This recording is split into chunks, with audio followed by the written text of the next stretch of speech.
and welcome to Money, Me and COVID-19, where we talk to experts in the world of finance and property to find out what is going to be the impact of this unprecedented virus and the way in which governments are reacting to it. How is it going to affect our daily lives over the coming weeks, months and years? My guest today is the well-known Money Week writer, author and value investment fund manager, Tim Price. Tim, welcome to the show. Thanks very much, Graham. Pleasure to be here. Now, I said that Tim's a value investor. That even applies to his IT equipment. So please do not adjust your set. There's not a problem with the webcam on Tim's computer. It's just that he went to the bargain basement in Aldi and he got the only computer in the country that doesn't have a webcam. So he's joining us in audio only, but it's great to hear from you anyway, Tim. Thanks, Graham. Now, let me go straight in with the $64 trillion question, Tim. What on earth is going on? What do you make of the way governments are reacting to COVID-19? What is that doing to the markets? And how are us poor investors supposed to respond? These are all excellent questions, and I'm not sure I have the answer any more than anybody else does. What's abundantly clear is that governments are not responding to this in a unified way. There seems to be no real coordination of effort going on. So everyone's coming into this crisis pretty much from a blank sheet of paper. Some governments seem to have been better prepared, the likes of South Korea, Singapore, Japan. Other governments seem to have been, without pointing fingers, seem to have been sort of rather slow to wake up to the reality. But at the end of the day, it's like that old Irish joke that becomes increasingly less funny over time, which is the guy asks for directions and the person who answers says, well, I wouldn't start from here, but we're all sadly starting from here. In terms of the market situation, this is so fast evolving. I think it's difficult to make any hard and fast conclusions. What I would advise any investor is to sort of firstly take a sort of calm assessment. The job of markets is to look forward into the future, try and price in what hasn't actually yet happened. And obviously the violent swings that we're seeing in stock markets suggest that the market simply hasn't got a clue what's going on. So I would try and sort of take a step back, look at things from 30,000 feet and splitting things up into, let's say, asset class types. I think the critical thing will be, firstly, I think this is an issue of capital preservation and survival first and foremost. Then we can worry about where we're going to make profits in the future. So I think the first thing is to kind of triage your portfolio and see where the risk lies. So for me, at an asset class level, the risk undoubtedly lies in bonds, in fixed income instruments, in government debt, corporate debt, and then everything else is secondary, because it's quite clear that firstly, the big state is back. The big state is back with a vengeance, and that has monetary and fiscal implications. I'm just seeing if I can find it. There's a quote that Mario Draghi wrote a piece for the FT, Financial Times, last week. And I'm just going to read out one paragraph from that piece, if you'll bear with me. The challenge we face said the former head of the ECB, the European Central Bank. The challenge we face is how to act with sufficient strength and speed to prevent the recession from morphing into a prolonged depression, made deeper by a plethora of defaults, leaving irreversible damage. It is already clear that the answer must involve a significant increase in public debt. The loss of income incurred by the private sector and any debt raised to fill the gap must eventually be absorbed wholly or in part onto government balance sheets. And then this is the killer punchline. Much higher public debt levels will become a permanent feature of our economies and will be accompanied by private debt cancellation. Wow.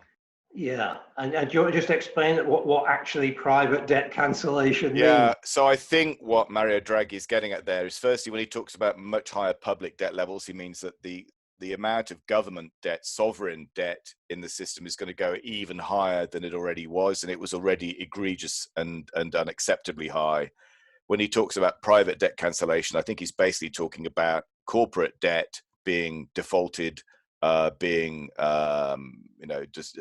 what's the phrase, a jubileed, just being forgiven. But basically what that means is if you're a holder of that private debt, your portfolio just got vaporized.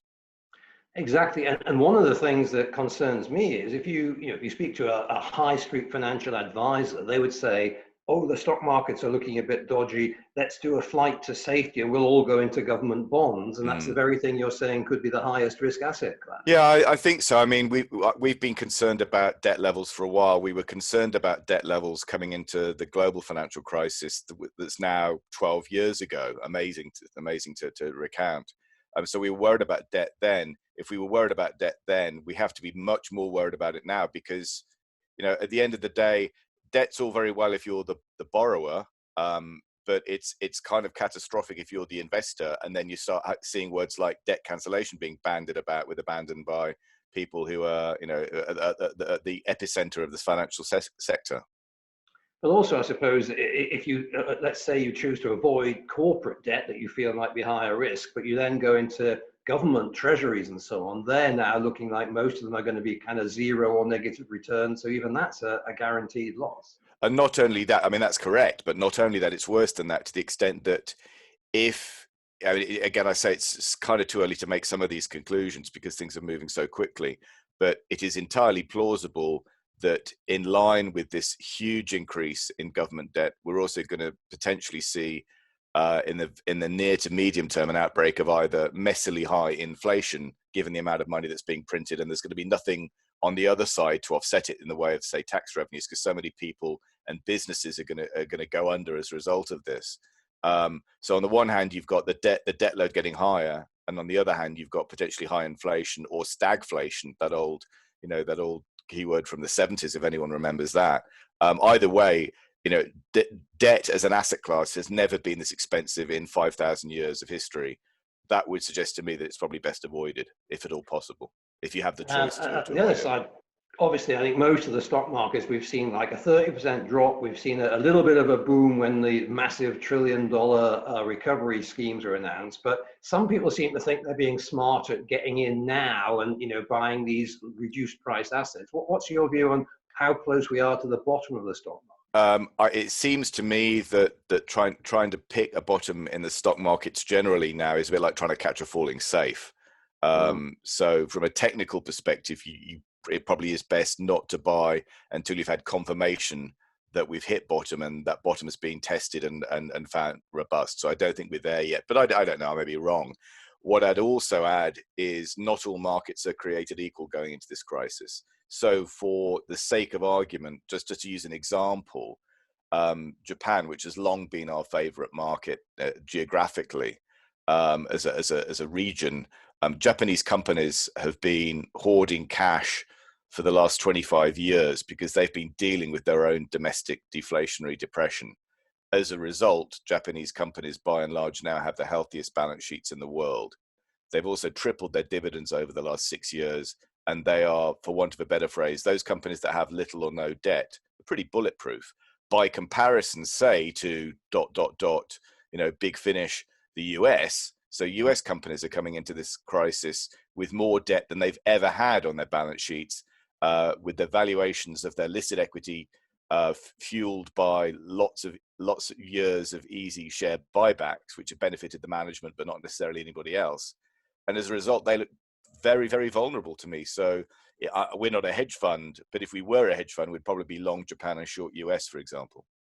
Okay, and one of the things I know obviously markets are meant to do is kind of price discovery. And if you look at that, just imagine a scenario where I own a big brand chain of hotels. I long ago did a sort of sale and lease back. So I no longer own the bricks and mortar, I just kind of operate them. They're now all closed. What is a fair share price for my company in this scenario? It's a very good question. I don't have the answer to that. Yeah, so to But me, potentially it's nothing. It's yeah, zero. exactly. Logically, it's zero. So the way I'd look at the market, in writ large, is, I mentioned triage earlier. I think it's a bit simplistic, but it's perhaps legitimate to say, well, there's going to be three types of businesses that you might be looking to invest in, or for that matter, steer clear of. The green sector, if you like, are those businesses that actually stand to benefit from this crisis, and I think there probably aren't that many of them. But they might include certain pharmaceutical companies, certain businesses that are catering to the rise in remote working, which now looks like it's going to be accelerated, to the power of 10 by this mess. Then you've got the amber companies which are going to be impaired inevitably by the slowdown, by the lockdown, but they'll come through the other side, hopefully. And then you've got the red companies, and the red companies aren't going to make it. Or if they are going to make it, they'll only make it through extraordinary governmental support, which I would frankly be loath to see, because we had enough of that mess 12 years ago. Oh yeah, we still have zombie companies from there. Yeah. So if we go through the asset classes, I think it's clear that shares are quite shaky. You have to be very selective. Bonds, obviously, you've made it clear what you think of those. What do you think the impact on the property market will be from all of this? I think it'll vary by region, because obviously, it's that old argument about valuation. About what do they call it? Location. So clearly, not everyone will be entering this crisis in the same position. But ultimately, property is a bond-like asset, and then you're getting into the realm of basically what future behaviour is going to be like. It's probably too early to say, but I suspect that the one impact from this global pandemic will be that the business attitudes change, that people's attitudes change.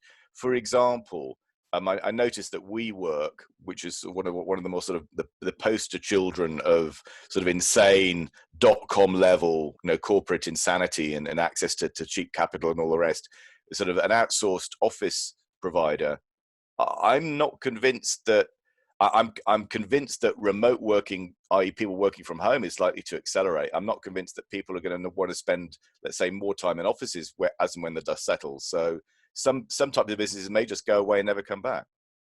Well, let's talk about another sector, another asset class I know is close to your heart, and that's this stuff, the yellow metal. What do you think the impact on the gold price of all this is going to be?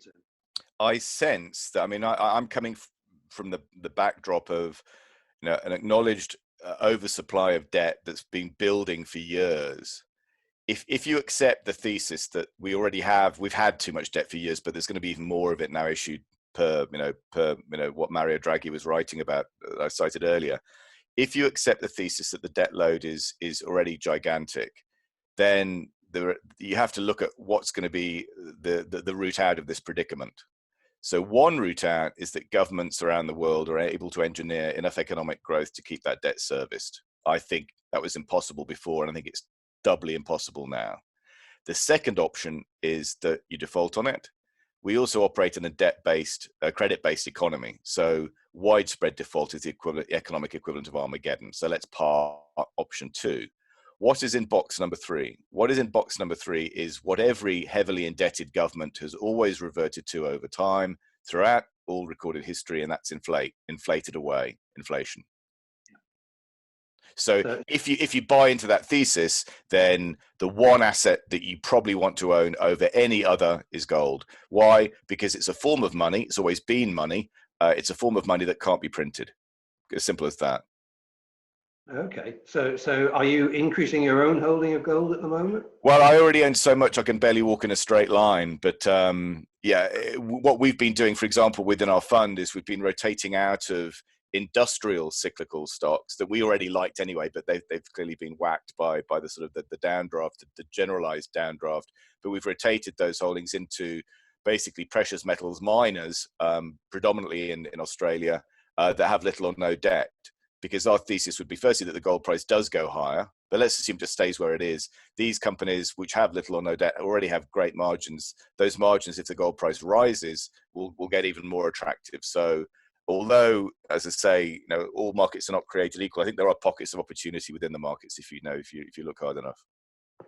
Okay, so you have had to make some changes because, in a sense, as a value investor, you've had a challenging few years whilst all the money's been piling into these tech stocks. Sure. Has the jour de gloire finally arrivé for value investing, Tim? I'd answer it a different way. I think that the growth story and the passive investment story are now fighting their Waterloo, because you've had years and years of easy money basically by dint of a bull market. So investors made easy money, or what looks with hindsight to have been easy money, by buying cheap funds, market trackers, et cetera, et cetera. I think that story, that narrative, that whole narrative is probably going to change. I think investors may finally belatedly wake up to the value in being a bit more discerning. Because let's say you're tracking the S&P 500 in the States, or the FTSE 100 here, or whichever your index.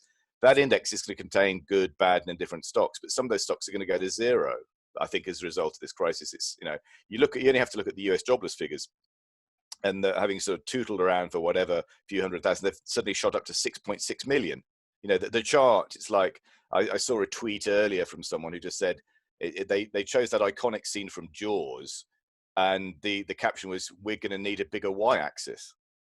Yeah, so, and I think the trouble is, when you talk to sort of market analysts and forecasters, they tend to heavily lean towards, tomorrow is going to be like more of today. No, I don't think that works now. I think, sorry to interrupt. I think that's the danger, that people revert to, well, this has always worked in the past. So it's a brave new world now.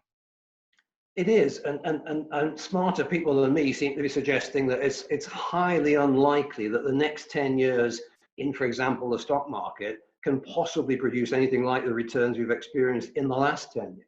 No, I absolutely agree. I don't see how they can, at least in terms of the trend. So for the last 10 years, you only, to make good money in the stock market, you really only needed to make one decision. And that decision was to own the US over everything else.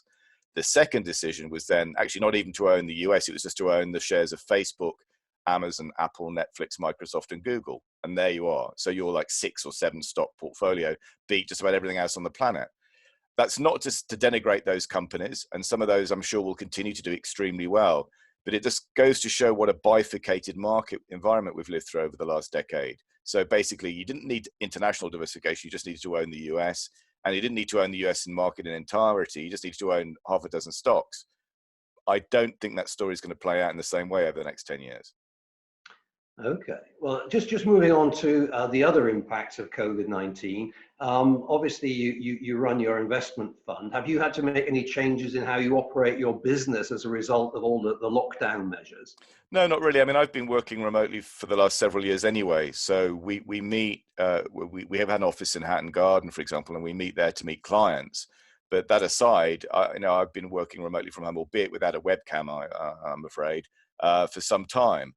My colleagues have now also started working remotely because the office is effectively in lockdown too. So the beauty, I mean, I hate to be sort of whistling past a graveyard, but the beauty of for example, an asset management business, a private client wealth management business, is that it can all be done remotely. Apart from the client meetings, and client meetings in future, I dare say, will be done over Zoom or Skype or equivalent services. This is why I say I think things really will have the potential to change quite quickly. A face-to-face meeting is desirable, but it's not essential. Now, finally, Tim, the one area that I somewhat concerns me more than I think many people with these kind of scenarios is the impact on government increases in power and restrictions on our liberty, which never quite seem to get ratcheted back after the crisis. Witness the Patriot Act still on the statute book in America 20 years after 9/11. Do you have any concerns about big government and yet more permanent restrictions on our freedom? Absolutely. I mean, I think I think a number of things are likely to change as a result of this crisis. One of the things I hope changes is the role of the media. I would say the mainstream media has done an appalling job of covering this, particularly in the UK. So I'm tired beyond measure of seeing hapless journalists just sort of launching gotcha questions at ministers who are frankly doing the best they can under extremely difficult circumstances. But in terms of how things are going to change, I don't think we can even begin to speculate about how things might play out in the fullness of time. One thing I absolutely hope happens is that there is some way of peacefully affecting change in the epicenter and source of this crisis, which is China. So I have no problem with the people of China, but I have a big problem with the Chinese Communist Party, which suppresses information and then lied about it. And as a result, tens of thousands of people have died prematurely as a result. No, absolutely, and although obviously Boris jokes about an Englishman's right to have a beer in the pub, but the reality is we're kind of almost under martial law and house arrest at the moment, so it's unprecedented. Yeah, we've never. I don't think even in the Second World War we've had this kind of such a dramatic, such a sudden and so severe sort of curtailment of rights. That the most moving thing I've seen recently was, I don't know that many politicians, but the one MP that I have met personally once or twice is Steve Baker, who's the MP for Wickham. And if you want to see something deeply moving, you just need to go onto YouTube and see the footage of him sort of rather reluctantly agreeing to support these draconian measures in Parliament. And he has tears in his eyes. It's very, very, very, very moving. Okay, well, so finally, to summarize, the sort of Tim Price view of the world at the moment, if I was to say sell bonds, buy gold, would that be a fair summary? Yeah, I think that would be fair. So, we split the world up basically into three asset types. So we split the world up into value stocks, effectively defensive listed businesses that you're paying no great premium, or ideally you're buying at a discount to own, run by principled, shareholder-friendly managers with a commitment to, with a real ability at capital allocation. So that's a portion.